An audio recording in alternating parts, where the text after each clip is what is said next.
Telangana population 4 కోట్లు. కానీ చండీగఢ్లో ఏదైతే ఫేక్ ఫుడ్, అది కల్తీ ఫుడ్ తయారు చేసే వాళ్ళ మీద పెట్టిన కేసుల్ని మన రాష్ట్రంలో పెట్టిన కేసుల్ని చూసుకుంటే ఎట్లుందంటే పరిస్థితి 1000% వాళ్ళది ఎక్కువ ఉంది. మన దగ్గర పోయిన సంవత్సరం అంటే 2024-25లో ఒకటే ఒక కేసు పెట్టారు, ఫుడ్ మంచిగా లేదని చెప్పి, కల్తీ ఫుడ్ అని చెప్పి. అది కూడా ఓన్లీ హైదరాబాద్ సెంట్రిక్. నేను ఇవాళ ప్రభుత్వాన్ని డిమాండ్ చేస్తున్నా, హైదరాబాద్ సెంట్రిక్ కాదు, తెలంగాణ వ్యాప్తంగా కల్తీ జరుగుతుంది. అది నూనె కావచ్చు, పప్పు కావచ్చు, ఉప్పు కావచ్చు, కారం పొడి కావచ్చు, పసుపు కావచ్చు. ప్రజల ఆరోగ్యంతో చెలగాటం ఆడుతున్నారు. దయచేసి రాష్ట్రమంతా శ్రద్ధ పెట్టండి. ఫుడ్ కమిషన్ నిద్రపోతున్నది, మేల్కోండి. దయచేసి కేసులు పెట్టండి. ఒకటే ఒక కేసు పెట్టిరు మొత్తం మొన్న ఇయర్లో. భయం అనేది లేకుండా పోతుంది.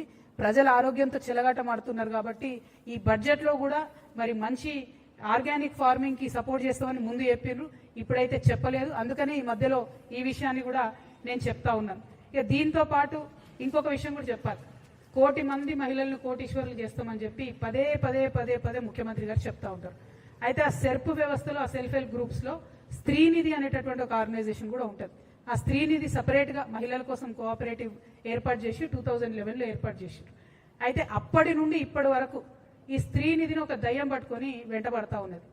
దాదాపుగా 14 ఇయర్స్ నుంచి ఒకటే ఒక వ్యక్తి, ఆయన పేరేంటిదంటే జి విద్యాసాగర్ రెడ్డి. ఈయన యాక్చువల్గా స్టేట్ ప్రాజెక్ట్ డైరెక్టర్ సెర్ప్కి జాయిన్ అయ్యాడు. కానీ ఆయనే సెల్ఫ్ డిక్లేర్డ్ మేనేజింగ్ డైరెక్టర్ అయిపోతాడు. ఆయన మేనేజింగ్ డైరెక్టర్గా 14 ఏళ్ల నుంచి కొనసాగుతుంది. 58 సంవత్సరాలు పైబడినటువంటి వ్యక్తిని కొనసాగించరాదని ఆర్బీఐ చెప్పినప్పటికీ కూడా ఆయన అట్లనే కొనసాగుతాడు. ఆయన ఎవరేమన్నారు. ఎందుకంటే ఎర్రవల్లి దయాకర్ రావు గారు అప్పుడు గ్రామీణ శాఖ మంత్రిగా ఉన్నప్పుడు, రూరల్ డెవలప్మెంట్ మినిస్టర్ ఉన్నప్పుడు డైరెక్ట్గా ఎర్రవల్లి గారి ట్రస్ట్కి సిఎస్ఆర్ ఫండ్స్, ఈ స్త్రీనిధి నుంచే సిఎస్ఆర్ ఫండ్స్ ఆయన ట్రాన్స్ఫర్ చేసి అప్పుడు బీఆర్ఎస్ గవర్నమెంట్లో మేనేజ్ చేసుకున్నాడు. ఇప్పుడు కాంగ్రెస్ గవర్నమెంట్లో కూడా అదే కొనసాగుతుంది. కాంగ్రెస్ గవర్నమెంట్లో కూడా అందరూ ఉద్యోగులు పదే పదే పదే కంప్లైంట్ చేస్తే కూడా ఒక ఎంక్వైరీ కమిషన్ వేసారు. దాని పేరు ఏంటంటే జీవో నంబర్ 523 ఎంక్వైరీ కమిషన్ వేసారు. ఇంతవరకు ఆ ఎంక్వైరీ కమిషన్ ఏమైందంటే సీతక్క గారు మాట్లాడతలేరు. నిన్న కూడా సీతక్క గారు ఈ విద్యాసాగర్ రెడ్డి అనేటువంటి పక్కన కూర్చోబెట్టుకొని మేము మహిళలను కోటీశ్వర్లు చేస్తామంటే ఈయన మింగుతున్నాడు అమ్మ పైసలన్నీ, ఈయన ఇబ్బంది పెడుతున్నాడు. అట్లా కాదు, దయచేసి ఆ వ్యక్తిని మొదలు తొలగించండి. ఎందుకంటే ఈయన ఏం చేస్తుండంటే ఆయన మొత్తం ప్యానల్ అందరినీ కూడా ఎగ్జిక్యూటివ్ డైరెక్టర్, ఈ డైరెక్టర్ అని చెప్పి లక్షలలో వాళ్ళకి జీతాలు ఇచ్చి ఎస్సీ, ఎస్టీ, బీసీ మహిళలందరినీ కూడా 737 మంది ఎంప్లాయీస్ ఉండే స్త్రీనిధిలో ఇప్పుడు 270 మంది మిగిలిరు. అందరినీ కూడా ఆయన తీసేసుకుంటూ వస్తున్నాడు. అన్ని రకాల రూల్స్ కూడా ఫ్లౌట్ అయిపోతా ఉన్నాయి. దీనికి ఖచ్చితంగా మీరు ఈ విద్యాసాగర్ రెడ్డి అనే వ్యక్తిని మీరు తొలగించాల్సిందే. ఆ స్త్రీనిధిలో జరుగుతున్నటువంటి అక్రమాలను ఖచ్చితంగా బయట పెట్టాల్సిందే. 523 జీవో ఎంక్వైరీ ఏమైందో కూడా సీతక్క గారు చెప్పాల్సిందే. మీరు చెప్పకపోతే మరి ఎర్రబల్లి గారికి ఎట్లయితే అండర్స్టాండింగ్ ఉండేనో మీకు కూడా ఉంటుందని అనుకోవాల్సి వస్తుంది. సీతక్క మంచిది, నాకు తెలుసు, అట్లా చేయదు. కాబట్టి తొందరగా విద్యాసాగర్ రెడ్డిని తొలగిస్తారని చెప్పి నేను మనస్ఫూర్తిగా నమ్ముతా ఉన్నాను. ఇక చివరి విషయానికి వస్తే ఈ ప్రభుత్వం ఈ బడ్జెట్ మొత్తంలో కూడా ఎక్కడ విజన్ చూపించలేదు, 6 గ్యారెంటీల విషయం చూపించలేదు. బయట నుండి తెచ్చినటువంటి అప్పులేమో కుటుంబానికి 9 లక్షల రూపాయల అప్పు మన మీద మోపుతా ఉంది. కానీ సింగరేణికి ఇవ్వాల్సినటువంటి 50,000 కోట్లు అప్పు కడతలేరు, జెన్కోకి ఇవ్వాల్సిన అప్పు కడతలేరు, ట్రాన్స్కోకి ఇవ్వాల్సిన అప్పు కడతలేరు. వీటన్నిటి దగ్గర 50,000 కోట్లు అంటే 1,50,000 కోట్లు ప్రభుత్వమే ఈ సంస్థలకు ఇవ్వాలి. ఆ అప్పు తక్షణమే చెల్లించాలి. సింగరేణి సంస్థ దానంతట రన్ అవ్వాలి. ట్రాన్స్కో, జెన్కో హెల్తీగా ఉండాలని చెప్పి నేను డిమాండ్ చేస్తా ఉన్నాను. ఇక మూసీకి అందరూ వ్యతిరేకించే మూసీకి, ప్రపంచ బ్యాంకు నుంచి అప్పు తెచ్చుకునే మూసీకి 1,500 కోట్లు పెట్టుకున్నారు. యంగ్ ఇండియా స్కూల్స్ ఎక్కడైతే కమిషన్లు వస్తాయో ఆ స్కూళ్ళకు 5,000 కోట్లు పెట్టిండ్రు. నేను ఒకటే ప్రశ్న ఇస్తా ఉన్నా సూటిగా ఈ ప్రభుత్వాన్ని, రాహుల్ గాంధీ గారిని ప్రత్యేకంగా, మీరు ఏదైతే అశోక్ నగర్కి వచ్చి ఉద్యోగాలు ఇస్తామని చెప్పారు కదా, కనీసం ఆ ఉద్యోగాల విషయం మాట్లాడకుండా, డిఎస్సీ, ఎస్సీ టీచర్స్ని రిక్రూట్ చేయకుండా, ఎస్సీలలో ఉన్న బ్యాక్లాగ్ పోస్టులు నింపకుండా, జాబ్ క్యాలెండర్ ఇవ్వకుండా, మీరు వేస్తామని చెప్పినటువంటి అవుట్ సోర్సింగ్ కార్పొరేషన్ ఉద్యోగుల కోసం కార్పొరేషన్ వేయకుండా ఈ స్కూల్ కట్టుకుంటే స్కూళ్ళలో పాఠాలు ఎవరు చెప్పాలి? మరి ఇప్పుడు ఉన్న టీచర్లు అయితే సరిపోరు, ఎక్కువ టీచర్లు కావాలి, డిఎస్సీ వేయాల్సిందే. మరి ఎందుకు వేస్తలేరు? దేనికోసం ఆపుతున్నారు?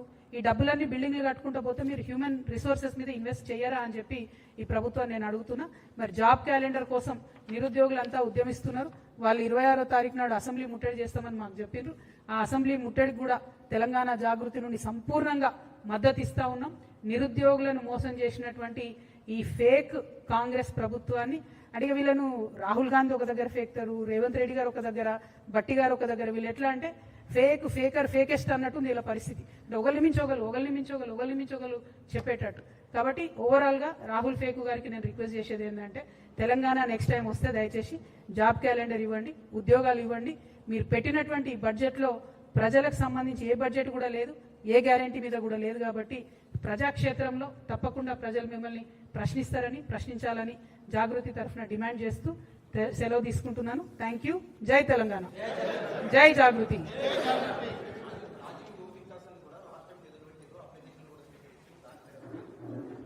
చెప్తున్నా కదా, అది కూడా సేమ్ థింగ్, ఓవరాల్ ఫేక్ అన్నట్టు. అందరికి ఇస్తాం, యూత్ అందరికీ మేము రాజీవ్ యువ వికాసంలో ఇస్తామని చెప్తే ఆడపిల్లలు మగపిల్లలు 16 లక్షల మంది అప్లై చేసుకున్నారు. కనీసం దాంట్లో సెలెక్షన్ క్రైటీరియా ఏందన్నది చెప్తలేరు. బ్యాంక్ లింకేజ్ తోని లోన్ ఇస్తారా చెప్తలేరు, డైరెక్ట్ ఇస్తారా చెప్తలేరు, గ్రాంట్ ఇస్తారా లోనా చెప్తలేరు, పర్సెంటేజ్ చెప్తలేరు, వడ్డీ లేని రుణం ఇస్తామని మొదలన్నారు. మరి రుణమా గ్రాంటా ఏది కూడా చెప్తలేరు. కంప్లీట్లీ ప్రకటన చేయడం మానేయడం.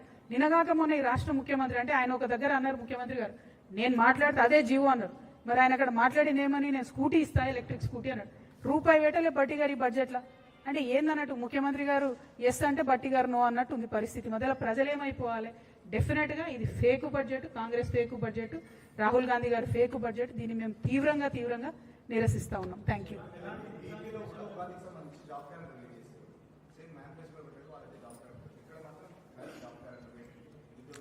ఏపీలో కూడా కొంత నిరుత్సాహంగా ఉన్నారు ప్రజలు. ఎందుకంటే ఓన్లీ 10,000 జాబ్స్ వేసారు, జాబ్ క్యాలెండర్ పెట్టిరు, కానీ ఓన్లీ 10,000 జాబ్సే వాళ్ళు డిక్లేర్ చేసిండ్రు. ఇక్కడేమో సంవత్సరానికి 2 లక్షల జాబ్స్ అన్నారు. ఇంతవరకు నిన్న అసెంబ్లీలో ముఖ్యమంత్రి గారు చెప్పిన దాని ప్రకారమే 68,000 జాబ్స్ ఇచ్చినాం మేమన్నారు. అంటే వీళ్ళు కొత్తగా ఇచ్చింది 11,000 మంది. అంతకుముందున బీఆర్ఎస్ గవర్నమెంట్ ఇచ్చిన జాబ్స్కే వీళ్ళు పట్టాలు ఇచ్చిరు తప్పితే, కాపీలు ఇచ్చిరు తప్పితే వేరే స్పెషల్ జాబ్స్ వేయలేదు. సో అందుకే నేను ఇన్నిసార్లు ఫేకు అనేది రాహుల్ గాంధీ గారిని. వారు రావాలి, నెక్స్ట్ టైం ఎప్పుడు రాష్ట్రంలోకి వచ్చినా కూడా ఖచ్చితంగా ప్రశ్నిస్తాం వారిని. Thank you.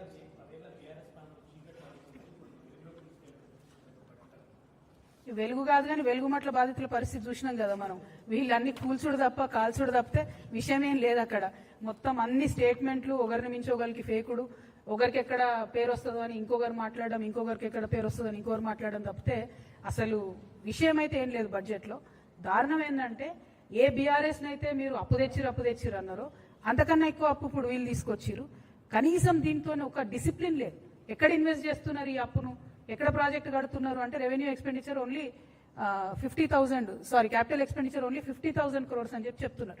అప్పు తెచ్చిందేమో దాదాపు 8 లక్షల కోట్లు, ఓన్లీ 50,000 కోట్లు ఈసారి మీరు క్యాపిటల్ ఎక్స్పెండిచర్ అంటే ఎట్లా తిరుగుతుంది ఎకనామిక్ ఇంజన్ అన్నది? ఎట్లా తిరుగుతుంది అసలు పోనీ ఇన్ని తెచ్చుకొచ్చిండ్రా, ఇన్నిసార్లు విదేశాలకు పోయొచ్చిరా, ఎక్కడున్నాయి పెట్టుబడులు? వేర్ ఇస్ ద ఇండస్ట్రీ ద్వారా వచ్చిన ఎంప్లాయ్మెంట్ ఏది? ప్రైవేట్ ఎంప్లాయ్మెంట్ లేదు. ఇప్పుడు ఆ సర్వే చూపిస్తుంది మన దేశంలో రైజింగ్ అంటే నేను చెప్తున్నా కదా, నిరుద్యోగంలో మాత్రం బరాబర్ రైజింగే ఉన్నాం. ఇలా నంబర్ 1 ఉన్నాం మనం. 50% అన్ఎంప్లాయ్మెంట్ విమెన్లో. దారుణం. ఆడపిల్లలు చదువుకునే తక్కువ, అలా సగం మందికి ఉద్యోగాలు వేయలేకపోతుంది ఈ ప్రభుత్వం. కాబట్టి వాళ్ళ ప్రయారిటీస్ అయితే కరెక్ట్ లేవు. రాష్ట్రాన్ని యొక్క ప్రగతిని ముందుకు తీసుకెళ్లే విధంగా అయితే లేవన్నది మాత్రం స్పష్టంగా అర్థమైంది.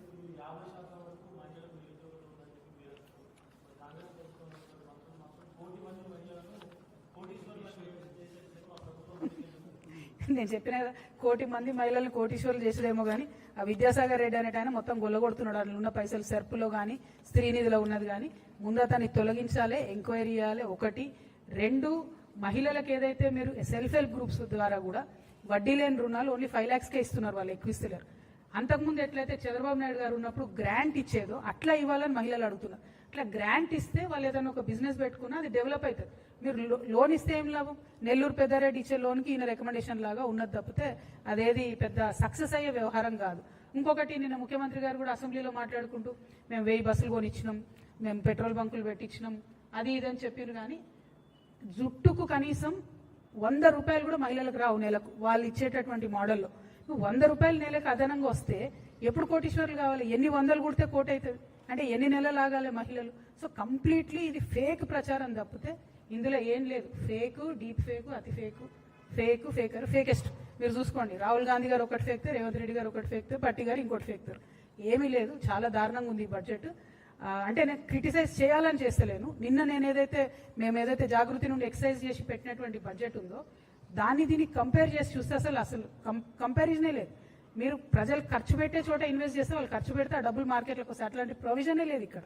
సో కంప్లీట్గా ఈ స్కూల్ కట్టడానికి దానికి వాడితే అసెట్స్ డెడ్ అయిపోతాయి. ఆ విషయం ప్రభుత్వం అర్థం చేసుకుంటే బాగుంటుంది. అవుట్ ఆఫ్ కన్సర్న్ చెప్తున్నా, కొంత ఎకనామిక్స్ తెలిసినటువంటి వ్యక్తిగా చెప్తున్నా.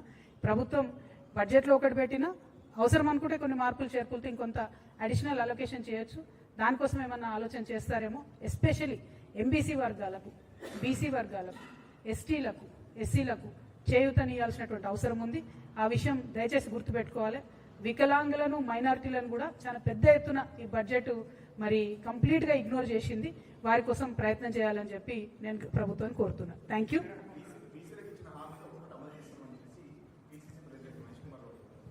అది ఇంకొక one more fake add. So అంటే చెప్తున్నా కదా, వాళ్ళు ఎవరు ఏం స్టేట్మెంట్ చేస్తారో పోలిక లేదు, పొంతన లేదు.